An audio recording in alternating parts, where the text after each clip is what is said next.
Welcome back to Football Daily, and in today's 11, we're going to be looking at a squad of players who almost quit the game early. Goalkeeper, Joe Hart. Now slipping to third choice keeper for Burnley, Joe Hart might well wish that he had quit football after Pep Guardiola arrived at Man City in 2016. But the stopper, who has 75 international caps, 2 league winners' medals and won 4 Premier League Golden Gloves in 5 years between 2010 and 2015, might never have become a footballer at all, having showed promise as a cricketer in his youth. After acquitting himself well in school sport, Hart was accepted to the Academy of Worcester County Cricket Club at 15 years old, where his height helped him shine as a fast left-arm bowler. The youngster played cricket in the summer and football the rest of the year, and his coaches were certain he had a bright future at the crease, even considering him a possible international. But at 16, he was picked up by hometown football club Shrewsbury Town, and like other talented cricketers like Phil and Gary Neville and Alex Oxlade-Chamberlain, he chose the more lucrative career. It paid off, as Hart made his debut the day after he turned 17, and was signed by Manchester City just 2 years later, going on to become one of the best keepers in the world and play for his country, just in the wrong sport. Defender, Thomas Munir. Unlike several other players on our list, Thomas Munir had no trouble finding a youth club at first. The defender featured for St Odi, Givry and Standard Liège as a youngster, but by the age of 15 had been dropped by all three, prompting him to consider giving up on the dream of playing professionally. However, his mother saw what the game meant to him and encouraged him to give it one last go, asking 2nd Division side Verton for a trial. Under the eyes of Verton coaches, Munir bagged 10 goals in a 15-3 victory and was brought into the senior side as an attacker, where he would go on to hit a goal every 3 games over the next 2 years. Despite a relegation, he caught the eye of Giants Club Bruges, and after a €200,000 move and 2 position changes from forward to midfield and then from midfield to right back, he earned his first Belgium caps at the age of 22 and won a league title in 2016. That summer, PSG decided to add the defender to their ranks for €7 million, and he has since won another 6 trophies and played in a World Cup semi-final. Still, the 27-year-old has always known how precarious a football career can be, and has already made plans for retirement, opening a catering business and considering a second life as a baker once he hangs up his boots for good. Defender, Sol Campbell. In most respects, Sol Campbell's switch to Arsenal back in 2001 was a brilliant success. The English defender, who had spent 9 seasons with Tottenham and won 40 caps for his country, moved to the Gunners on a free, and became a key part of a defence which conceded under a goal a game over the next 3 years. Under Arsene Wenger, Campbell picked up 2 league titles, the 2nd unbeaten, and a pair of FA Cups. But the trophies came at a cost. Many Tottenham supporters, perceiving Campbell as having betrayed their club, targeted the centre-half for abuse, and when the tabloids began to speculate that the player might be gay, he was routinely subject to homophobic hate from the terraces. At the time, there was little LGBT visibility in public life, and Campbell became more and more depressed at his treatment, the situation coming to a head during a game against West Ham. Distracted by the jeers of the crowd, Campbell made mistakes to hand the Irons 2 first-half goals, and was substituted at his own request in the interval. He spent just 4 days away from the Gunners and considered quitting the game, due to the homophobia and racism he had suffered as a player. Despite the lack of mental health support at Arsenal, he opted to return, and ended the season by scoring in the Champions League final. Now retired and working as a manager, Campbell continues to advocate for minorities in football. Defender, Gerard Pique. Unlike most players, it wasn't a lack of success which pushed Gerard Pique to the brink of quitting the game, but an inability to maintain an impossibly high standard. The Spanish defender almost walked away from the game in 2014, at just 27 years old, after enduring perhaps the only truly disappointing season of his career to that point. A World Cup, Euro 2012, 3 times Champions League and 5-time domestic champion by then, Pique found his confidence shaken after Barca finished runners-up to Atletico in La Liga, watched Real win a 10th European crown, lost to Los Blancos in the Copa del Rey final, and then exited the World Cup at the group stage after humiliating defeats to the Netherlands and Chile. The litany of failures had cost Tata Martino his job as Blaugrana boss, and Pique had lost his passion for the game, later saying, "I was close to quitting Spain, quitting Barca and just walking away. You have enough money to live the rest of your life. After the 2014 World Cup, I didn't have any passion." However, the bad season turned out to be a blessing in disguise, as the Barca hierarchy decided to hire Luis Enrique and bring in Luis Suarez that summer. Pique was convinced to stay on and was rewarded with a treble, making both La Liga and the Champions League teams of the season. Midfielder, Paulinho. Many Brazilian footballers claim that they could never have considered doing anything else with their lives, but Paulinho is no normal footballer. The midfielder got his professional start in Lithuania, where he moved at 17 after having failed to make the grade at Sao Paulo, his hometown.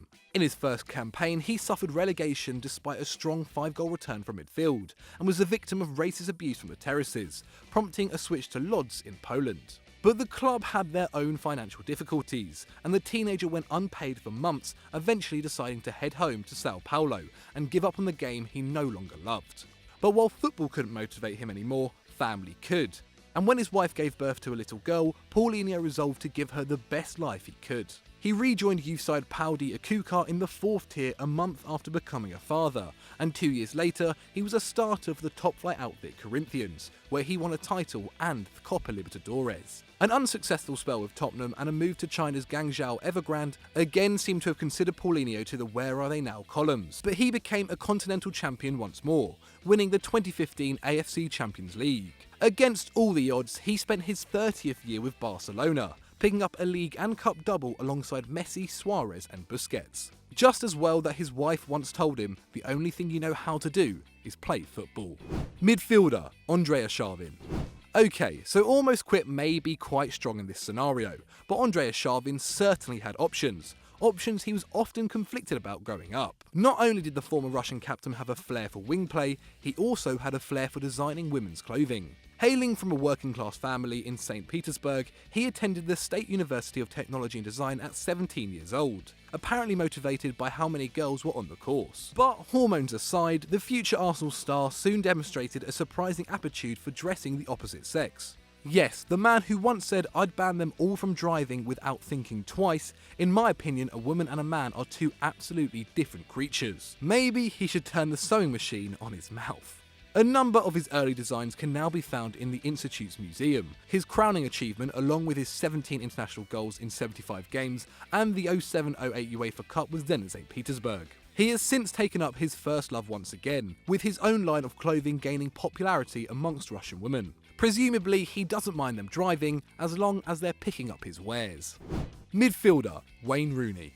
Never exactly known for his patience, Wayne Rooney's temper almost outweighed his talent when the Liverpudlian was coming through Everton's academy. Already rated highly by the time he was 14, the future England captain nonetheless had to learn positions other than his preferred centre-forward role, and found himself frustrated with his spot in the reserves, eventually telling his dad that he wanted to quit the Toffees academy. However, it was another father figure who turned Rooney around. Colin Harvey, then a youth team coach, but previously both a player and manager at Goodison Park, got wind of the youngster's plans, and told him not to throw his talent away, predicting he'd end up in the first team faster than he'd expected.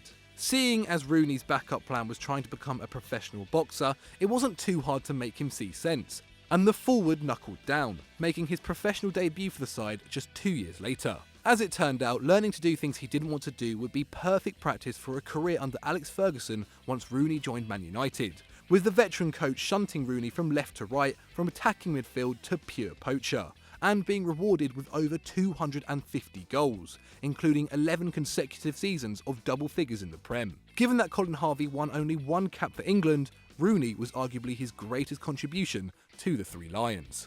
Midfielder, Lorenzo Insigne. These days, being short is not the impediment it once was, but back in the 90s and early 2000s, a few centimetres could be the difference between a professional career and the scrap heap. Antoine Griezmann and Marcus Rashford were both told they were too short to make it at the top level, and so was Italy-wide man Lorenzo Insigne, who at the age of 27 is still just 5'4". Born on the outskirts of Naples, Insigne grew up supporting the Partenope, but his dream of making it as a player seemed to be over before it began. In his early teens, he was given the same line again and again, and I thought it might be futile to continue. Nonetheless, Insigne persisted, and at the age of 15, he finally got his dream move, with Napoli paying just €1,500 to his childhood team to add him to their ranks. He would go on to score every other game for the youth team and impress on loan, scoring 19 in the 3rd division with Fogoa in 2010-11 and 18 with Pescara in Serie B the next campaign. He has since gone on to hit 300 appearances for his hometown club, leading them back to their greatest heights since the days of Diego Maradona, who himself was just 5'5". Perhaps there's a lesson to be learnt there. Forward, Richarlison. Before 3rd Division Americo Mineiro took a chance on a 16-year-old Richarlison in 2014, the Brazilian was prepared to call time on his fledgling playing career, instead earning a living from selling ice cream and peanuts. The now 21-year-old, who has 6 caps and 3 goals for the Seleção at the time of writing, told 442 magazine in March 2019, "I haven't got enough fingers to count the number of clubs who rejected me." This led to pressure from his mother to abandon football in order to work and study, so he could contribute financially to his struggling household. A young Richarlison rallied, using all of his remaining funds to buy an outward ticket to Belo Horizonte, where America are based. The sticking point, he was unable to afford a return. If he failed, he'd be stuck 600 kilometers away from home. It was a proverbial last roll of the dice. Fortunately, he secured a place on the side and subsequently helped them win promotion to Serie B, impressing in his solitary season before transferring to Fluminense, who offered him a 5-year contract, securing his and his family's future. Had he been forced to revert to picking coffee in his granddad's fields or selling sweets roadside, Richarlison has said he may have been sucked into the unsavoury aspects of favela life. He also credits a former coach, who was a police officer, for giving him the discipline to pursue his dreams. The only peanuts in sight now is the fee that Watford paid for him in 2015, with the Hornets cashing into the tune of £50 million 1 year later. Forward, Didier Drogba.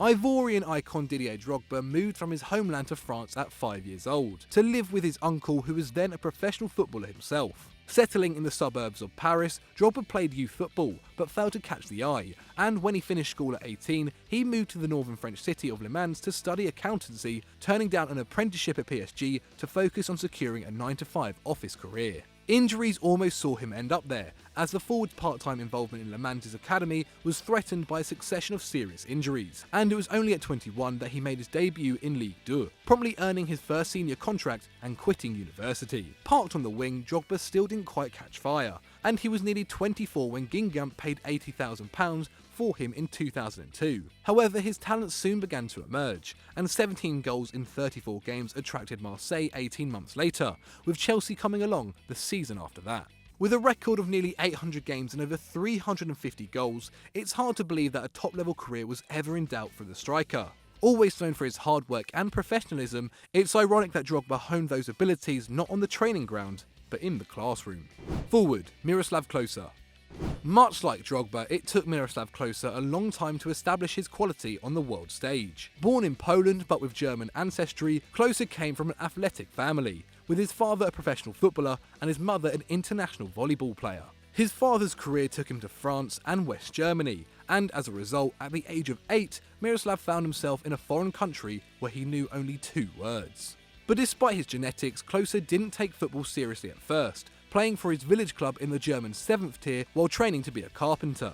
At the time, that seemed like a safer career path, and even when he signed his first professional contract with Hamburg at the age of 20, it looked like it wasn't meant to be, as the lanky forward got sent off on his debut. But a year later, a scout from Kaiserslautern happened to spot the youngster in a 5th tier division game, and took a chance on him, adding him to their then Bundesliga side's amateur ranks, where he continued to learn woodwork. However, his talent on the field began to reveal itself, and a goal every other game saw him rise to the first team. After making his top flight debut in 2000, he would net 16 goals in the 2001-2 Bundesliga, 1 behind Ballack and Elber. Half a year of strong performances earned him a call-up for Germany, and Klose scored in his first 2 games, going on to the 2002 World Cup, where he grabbed 5 goals and made the final. He retired in 2016 as Germany's top scorer and the second most capped player of all time. So that was our squad of players who almost quit too early. If that's telling you anything, do not quit what you're doing right now. Keep at it, guys. They are my words of inspiration. If you enjoyed this, please give the video a like, hit subscribe, and why not click on the video on screen.